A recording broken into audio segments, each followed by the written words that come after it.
Assalamualaikum warahmatullahi wabarakatuh. Syukur kita kepada Allah Subhanahu wa taala dengan mengucapkan alhamdulillah. Salawat kepada Rasulullah sallallahu alaihi wasallam dengan mengucapkan Allahumma shalli ala sayyidina Muhammad. La haula wala quwata illa billah. Pada kesempatan kali ini kita akan coba bahas hadis tentang fadilah atau keutamaan Al-Qur'an. Yang mana apabila kita membaca Al-Quran ini sangat banyak balasan yang baik yang akan kita dapatkan. Saya kutip dari kitab Fadilah Amal karangan Maulana Muhammad Zakaria Al-Kandahlawi. Yang pertama yaitu hadis yang sudah lazim, yang masyhur, yang kita dengar terutama bagi kawan-kawan yang ada di TPA ya. Yang mana hadisnya berbunyi, qala Rasulullah sallallahu alaihi wasallam, khairukum man ta'allama al-Qur'an wa 'allamah. Hadis riwayat Bukhari, Abu Daud, Tirmizi, Nasa'i, Ibnu Majah. Dari Utsman radhiyallahu anhu, Rasulullah SAW bersabda, sebaik-baik kamu adalah orang yang belajar Al-Quran dan mengajarkan, bahwa Al-Quran itu lebih tinggi daripada yang lainnya, sebagaimana akan diterangkan dalam hadis-hadis selanjutnya ya. Sehingga harus diyakini bahwa membaca dan mengajarkan Al-Quran lebih utama daripada segala-galanya. Hadis selanjutnya, hadis yang diriwayatkan oleh Tirmizi, Darimi dan Baihaqi. Dari Abu Sa'id radhiyallahu anhu berkata, Rasulullah SAW bersabda, Allah berfirman, barang siapa yang disibukkan oleh Al-Quran daripada berzikir kepadaku dan memohon kepadaku, maka aku berikan kepadanya sesuatu yang lebih utama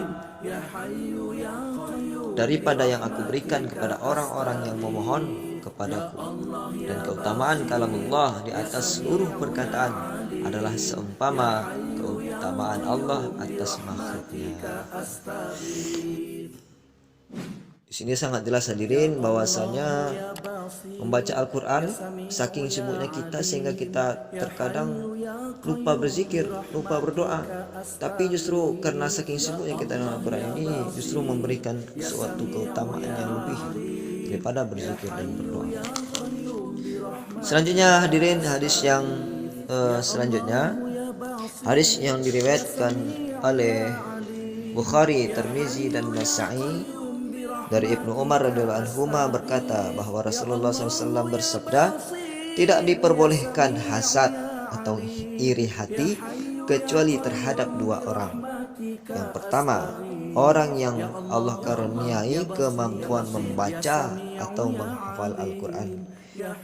Yang kedua, orang yang dikaruniai harta oleh Allah lalu ia menginfakkannya pada malam dan siang.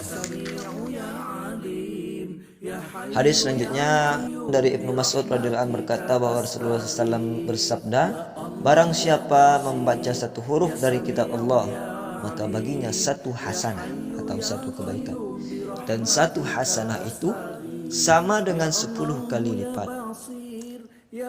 Aku tidak mengatakan bahwa alif lam mim itu satu huruf, tetapi alif satu huruf, lam satu huruf, dan mim satu huruf. Hadis riwayat Tirmizi. Hadis selanjutnya yang berbunyi, dari Abdullah bin Umar radhiyallahu anhu berkata bahwa Rasulullah SAW bersabda, sesungguhnya hati ini dapat berkarat sebagaimana berkaratnya besi bila terkena air. Beliau ditanya, wahai Rasulullah, bagaimanakah cara membersihkan hati yang berkarat tersebut? Rasulullah SAW bersabda, memperbanyak mengingat maut dan membaca Al-Quran. Hadis riwayat Baihaqi. Hadis selanjutnya dari Abu Hurairah radhiyallahu anhu berkata bahwa Rasulullah SAW bersabda, tidaklah suatu kaum berkumpul di salah satu rumah dari rumah-rumah Allah, mereka membaca kitab Allah dan saling mengajarkannya di antara mereka, melainkan diturunkan ke atas mereka sakinah, rahmat menyerami mereka, para malaikat mengerumuni mereka, dan Allah Subhanahu wa taala menyebut-nyebut mereka di kalangan malaikat yang ada di sisinya. Hadis selanjutnya, hadis riwayat Ahmad dari Abu Hurairah radhiyallahu anhu berkata bahwa Rasulullah SAW bersabda, Barang siapa mendengarkan satu ayat dari kitab Allah, akan ditulis untuknya satu kebaikan yang dilipat gandakan. Dan barang siapa membacanya, maka baginya nur pada hari kiamat. Hadis selanjutnya dari Uqbah bin Amir radhiyallahu anhu berkata bahwa Rasulullah SAW bersabda, orang yang membaca Al-Quran dengan suara keras adalah seumpama orang yang memberikan sedekahnya secara terang-terangan, dan orang yang membaca Al-Quran dengan suara perlahan adalah seumpama orang yang memberikan sedekahnya secara sembunyi-sembunyi. Hadis riwayat Tirmizi, Abu Daud, Nasa'i, dan Hakim.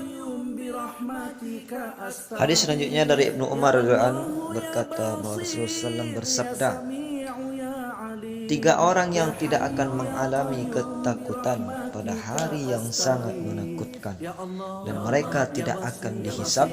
Mereka berada di atas tumpukan kasturi hingga selesai hisab terhadap semua manusia. Orang yang pertama adalah seseorang yang membaca Al-Quran semata-mata mengharap ridha Allah, dan ia mengimami suatu kaum sedang mereka menyukainya. Yang kedua, dai yang mengajak salat semata-mata mengharap ridha Allah Subhanahu wa taala. Yang ketiga, orang yang menjaga hubungan baik antara ia dengan tuannya dan antara ia dengan bawahannya. Hadis riwayat Tabrani. Demikianlah saudara-saudaraku yang dirahmati Allah Subhanahu wa taala. Itu banyak fadilah-fadilah, keutamaan-keutamaan membaca Al-Quran. Karena itu hendaknya kita sebagai seorang mukmin, seorang yang beriman, yang telah Allah khususkan kepada kita, Allah berikan suatu kenikmatan yang besar, yakni dengan kenikmatan Al-Quran kepada Rasulullah yang ditujukan kepada kita semua. Hendaknya kita senantiasa berniat untuk membaca Al-Quran, berniat juga mengamalkan hadis-hadis yang tadi, juga kita sampaikan kepada saudara-saudara kita yang belum mendengarkan. Subhanallah bihamdihi, subhanakallahumma wa bihamdika, asyhadu an la ilaha illa anta, astaghfiruka wa atubu ilaik. Assalamualaikum warahmatullahi wabarakatuh.